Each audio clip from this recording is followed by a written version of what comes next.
तो आप सभी को कोटि कोटि वंदन, दिल से हर हर महादेव। आइए जानते हैं आज चाणक्य गाथा के बारे में। जब कौटिल्य का बचपन दम तोड़ने लगा, राक्षस के आदेश से आचार्य चाणक्य व महात्मा सकटाल को बंदी बना लिया गया। अंतर केवल इतना ही था कि चाणक्य अकेले बंदी बन गए, जबकि सकटाल परिवार सहित। जिस समय चाणक्य बंदी बन गए उस समय कौटिल्य घर पर नहीं था। जब वह घर लौटा तो अपनी मां को फूट फूट कर रोते हुए पाया। जब कौटिल्य ने मां से रोने का कारण पूछा तो उसने केवल इतना ही कहा, तू यहां से भाग जा कौटिल्य, कहीं भी चला जा, राजसैनिक तुझे जीवित नहीं छोड़ेंगे। परंतु मां, मेरा दोष क्या है? कौटिल्य ने पूछा। तेरा कोई दोष नहीं है पुत्र, दोष तेरे भाग्य क्या है। तेरे पिता को देशद्रोही घोषित कर दिया गया है। एक देशद्रोही के पुत्र को कौन यहाँ शांति से जीने देगा? मां, कहीं नहीं जाऊंगा, मैं यहीं रहूंगा तुम्हारे पास। तुझे मेरी कसम है कौटिल्य, अपने पिता की कसम है, चला जा यहाँ से। यहाँ अब जीवन नहीं है, चारों ओर भयंकर मृत्यु छाई हुई है। मैं सकटार चाचा के पास चला जाऊं, वह भी बंदी बना लिए गए हैं पुत्र, उन्हें भी कारावास में डाल दिया गया है। और सुवासिनी कौटिल्य ने डरते डरते पूछा, वह भी नहीं। यह सोचने का समय नहीं है पुत्र, भाग जा यहाँ से, ईश्वर तुझे दीर्घायु प्रदान करें। तब घर छोड़कर भागने पर विवश हो गया कौटिल्य, परंतु जाता कहाँ?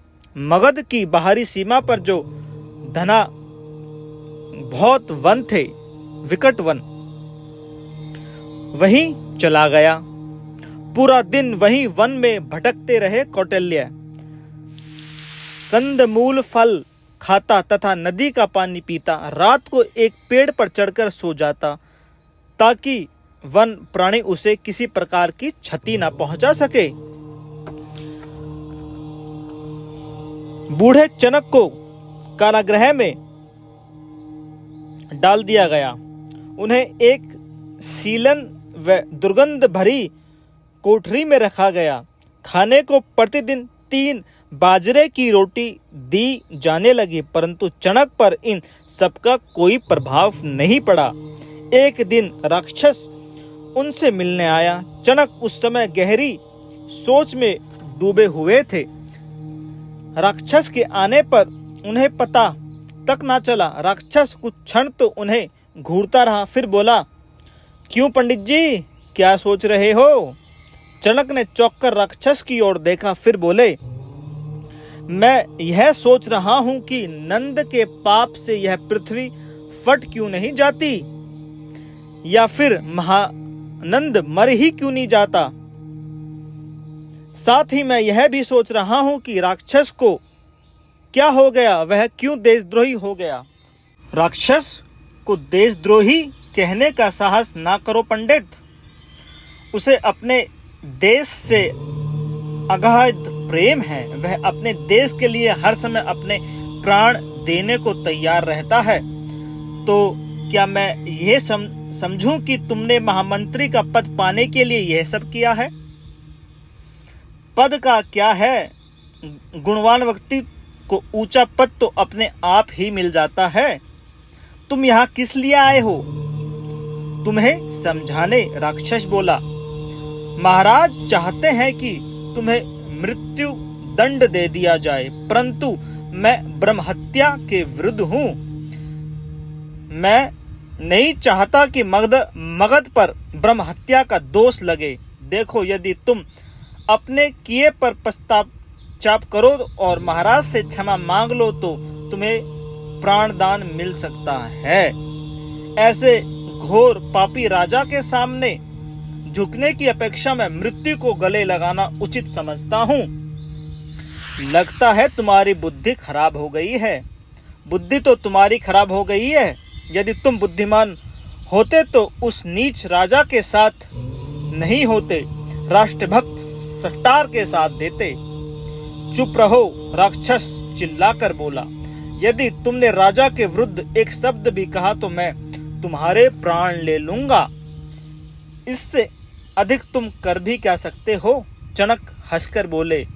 लेकिन मेरी एक बात कान खोलकर सुन लो।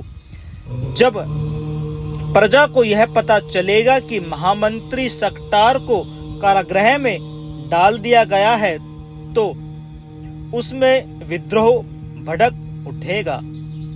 जब प्रजा में विद्रोह उठेगा तो विदेशी शक्तियां अपनी शक्तियों लगाकर उभरने लगेंगी। तब ना तुम रहोगे, ना वह पापी राजा और ना ही मगध।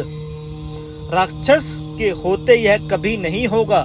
यदि महाराज के विरुद्ध किसी ने सिर उठाया तो उसे कुचल दिया जाएगा। मगध की ओर यदि किसी ने टेढ़ी आंख से भी देखा तो राक्षस उसकी आंखें निकाल लेगा। तुम मुझे केवल अपना निर्णय बताओ। मैं अपना निर्णय बता चुका हूं। मैं जब तक जीवित रहूंगा उस दुष्ट राजा के नाश की कामना करता रहूंगा। मैं तुझे 1 सप्ताह का समय देता हूं, अच्छी तरह विचार कर ले। यदि तूने अपना अपराध स्वीकार कर लिया, पश्चाताप किया और महाराज से हाथ जोड़कर क्षमा मांग ली तो तुझे प्राणों की भीख दे दी जाएगी। हो सकता है मैं तुझे यहाँ कोई पद भी दिलवा दूं। मुझे प्राण की भीख नहीं चाहिए, चणक स्पष्ट स्वर में बोले, और ना ही किसी पद के लालच में मैं किसी देशद्रोही का साथ दे सकता हूं। मेरा निर्णय ही यही है। मुझे कुछ भी नहीं चाहिए तुमसे और कभी भी नहीं चाहिए। फिर तुम मुझे दुख है ब्राह्मण।